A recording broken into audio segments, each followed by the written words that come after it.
عزت دین کلمه لا اله الا الله ہے. آبروی ما مسلمان ها لا اله الا الله ہے.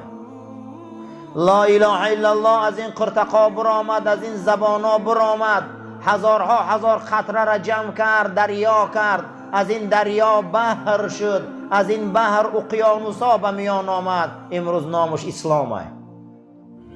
این همش برکه کلمه توحید لا اله الا الله محمد رسول الله. گرچه رفت از دست ما تیغ و نگین، گرچه رفت از دست ما تیغ و نگین، ما گدایان را به چشمی کم مبین.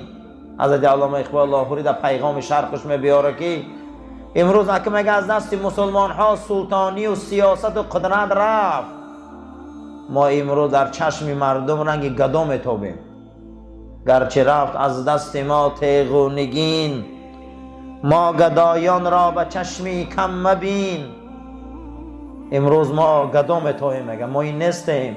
تو نمیدانی که یک روز از برکه کلمه لا اله الا الله این اسلام دنیا در لجامدار بود. یک روزی بود که این کلمه لا اله الا الله پشت زمین پر از عدالت کرد. امروز این کلمه لا اله الا الله ما را با جمع کرد، ما را پری یک دیگری من آورد. وقتی که ما میگیم لا نیست الا مگر الله حقی هست، اگر گویی نیست هیچ کس تو کار نداره، لیکن میگه الله هست کارت میگیرم. وقتی که میگی نیست هیچ کس تو کار نمیگیرم، میگه الا الله خدا هست کارت میگیره. نکن خدا هست، الله هست، او قانون داره، او نظام داره، او برنامه داره. بحث در سر اله های. اله چیه؟ معبود. اله چیه؟ جاذبه. اله چیه؟ آهن ربا. لا اله نیز قوه کشنده، نیز قوه جاذبه، نیز آهن ربا مگر الله. تا آهن ربای ما الله نباشه که این کلمه طیبه گفتن ما را توتی هم میگه. در امیر را یک مسیحی هم قبل همین کلمه را میگه، لیکن گپ در اینه که آهن ربای ما الله باشه. آخی بسیار انسان ها را آهن رباش همون پولاشون های، بسیار آدم ها را همون آهن ربا همون تجارت هاشون های، بسیار انسان ها را آهن رباشون همون هوای نفسشون های. و یا هیچ محل نگوان که ما از کلمه توحید بو بردیم. لا اله الا الله کسی میگه که آهن ربای او الله های، او را الله میکشن. انا همین لا اله الا الله روز قیامت ترازوی ثواب میبرداره.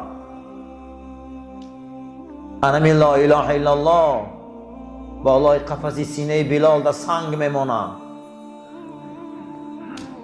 بدناش میبرن، در گرمی ها میقپن، عذابش میتین، شکنجش میتین، چه روزای بین سرش میبیارن، لیکن ای لا اله الا الله نمیگرده. خشم بلال، صبر بلال میگه مشرکان را میگه میانشون شکست.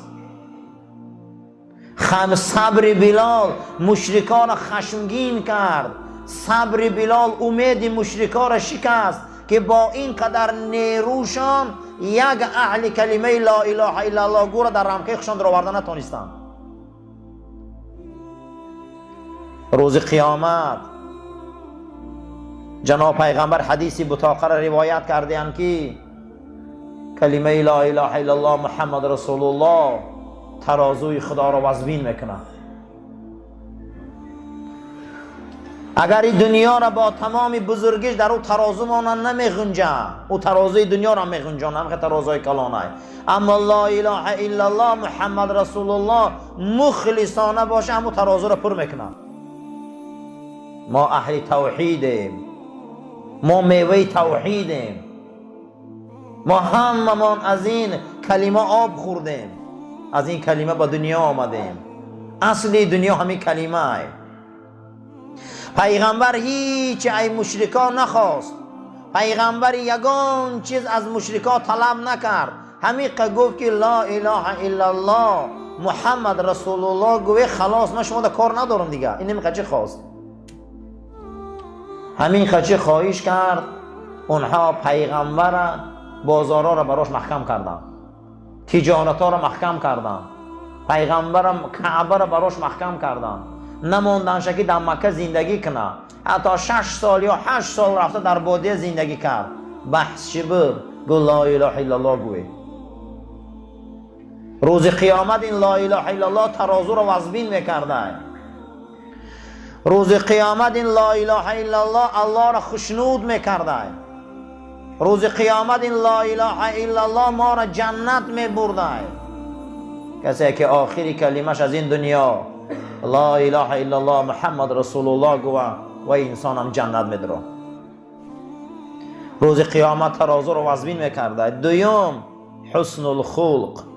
رسول اکرم صلی الله علیه و سلم فرمودن روز قیامت اخلاق شما را وزن میکنن، برابر دی ایمانتان و برابر دی نمازتان و برابر دی حج و زکاتان اخلاقای شما را وزن میکنن، اخلاق شما ترازو را وزبین میکنن، تربیه شما ترازو را وزبین میکنن. دومین چیزی که ترازو را روز قیامت وزبین میکرده این اخلاق نیک بوده، اخلاق مسلمان بوده. مسلمان باید اخلاق داشته باشن. مسلمان به تربیه هیچ کده در کار نیست. مسلمان به تربیه یگان انسان دا لازم نیست، برعکس برای اسلام ضرر. برعکس برای اسلام ضرری کلان ای مسلمان به تربیه. اخلاق روز قیامت ترازو را وزبین میکنن. اما ما چقدر نسبت اخلاق به اهمیتیم، اما چقدر ما نسبت اخلاق به اهمیتیم. اخلاق برای ما یگان ارزش نداره. امروز سوره حجرات یعنی حجره ها، اصلا هر مسلمان میخواه که مسلمان شود تا به سوره حجرات زندگی نکنه ولی ایمانش کامل نیست. سوره حجرات این خاراکتریستیک مسلمان است. هر کسی به سوره حجرات زندگی نکنه و یا از اخلاق اسلامی بو نبرده.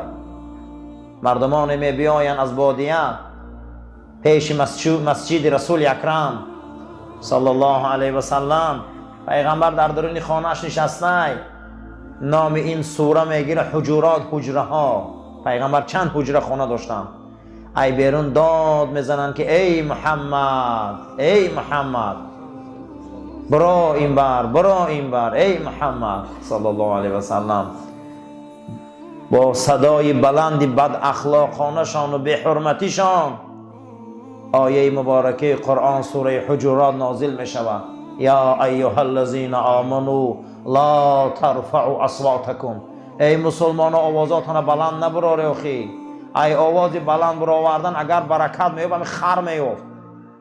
نخواه مسلمان آوازش بلند باشه، نخواه مسلمان داد زنه، نخواه مسلمان صداش همه فهمه. لا ترفعوا اصواتکم فوق صوت نبی. پیش پیغمبری من به حرمتی نکنه، آوازاتون بلند نکنه پیش حبیبی من ده، صداهاتون بلند نکنه. این بد اخلاقی را نشان نده، بد اخلاقیاتون نکنه. شما به خبره که حبیطت اعمالهم، خدا میگه من عملاتون همش بیکار میکنم. آدم اگر در اسلام زنا کنه در یگان جاش آمده که عملاش بیکار میشه. در قرآن، در قرآن آمده که دزد عملاش بیکار میشه، اما در قرآن آمده که هر کسی بیهوده داد میزنه عملاش بیکار میشه. یعنی که بد اخلاق اسلام در کار نیست. بسیار نازکی کلانه. امروز ما این صداهای بلند و از این بد اخلاقی ها و یک آدم 50 آدم زدن و سری آدم ها گروه بازی کردن با این مردم ها فخر میکنن. قسم به خدا با اینا ناز میکنن که ما هم خیلی مردمیم. اینا نمیدونن که یگان ثواب ندارن. اینو اینا نمیدونن که جهنمی هم پگه، اینا نمیدونن که اخلاق پگه وزن میکشن. یوم القیامتی، روز قیامت، روز رستاخیز، یکی از رکنهای ایمان کسی به قیامت باور نداشته باشد او مسلمان نیست. روز قیامت روزی هست که تمام عملها آن روز وزن کرده می شود. روز قیامت روزی هست که بسیاری حقیقتها آشکار می شود. روز قیامت روزی هست که عملهای ما رسم بسته می شود. روز قیامت روزی هست که پدر از فرزند، فرزند از پدر، همه اینها از مادر، از برادر، از رفیق میگریزن و پنهان میشوند. روز قیامت روزی هست که تقطعت بهم الاسباب، سببها قیچی میشود. روز قیامت روزی هست که حلق عنی سلطانیه، دیگه سلطانی و پادشاهی و راهبر و راهبریتی از بین میرود. روز قیامت روزی هست که الاخلاء بعضهم لبعض عدو، دوستا رو میبینه گریبان یکدیگر رو میقپن که تو سبب شدی که من در راه رفتم. روز قیامت روزی هست که ما خودمان نامه اعمال خودمان رو میخونیم و خودمان حکم براریم. روز قیامت روزی هست که آدم سودیه خود شد، هیچ کس در اوجا سودیه نیست. کتاب دمه بیارن در دست میتین، همه مانده میخونیم و حکمانه خمون میبراریم. معلوم بود است که خوب خدا تمام کارهای ما را مدرک خطی فکت و دلیلش خطی اثبات میکرده. روز قیامت روزی هست که همه ما خودمان حکم میکنیم، حسابات میتیم. در آن روز هیچ کس از جزایی که میبینه شکایت کرده نمیتونه. روز قیامت روزی هست که ثوابا را میبیارن قطعی، گناه ها وزن میکشن. ثوابای بوده است که یکی از اونها توحید به خدا بوده که کلمه لا اله الا الله و محمد رسول الله ترازوی تمامی آن روز نیکیش این کلمه پر میکرده. هر کسی که لا اله الا الله گوه، هر کسی لا اله الا الله قد زندگی کنه، هر کسی لا اله الا الله قد از دنیا گذره، جای او جنت ہے. رسول اکرم صلی الله علیه و سلم فرمودند من قال آخر کلماته لا اله الا الله، هر کسی گویا که از همون کلمه ها آخران کلمش همین باشه و از دنیا گذره که لا اله الا الله محمد رسول الله، دخل الجنه، جای این جنت ہے. این کلمه کلمه توحید ہے. این کلمه هست که بلا قامتی لات بشکست و خورد،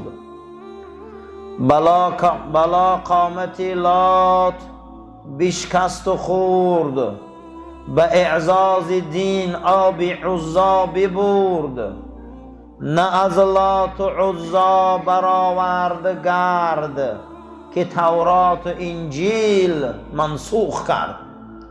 کلمه لا اله الا الله قطعی تمام بتای عرب بزانو زدن. کلمه لا اله الا الله قطعی نه لات ماند نه عزا نه اوبل ماند نه منات، تمام او بتها در پیش لا اله الا الله بزانو زدن.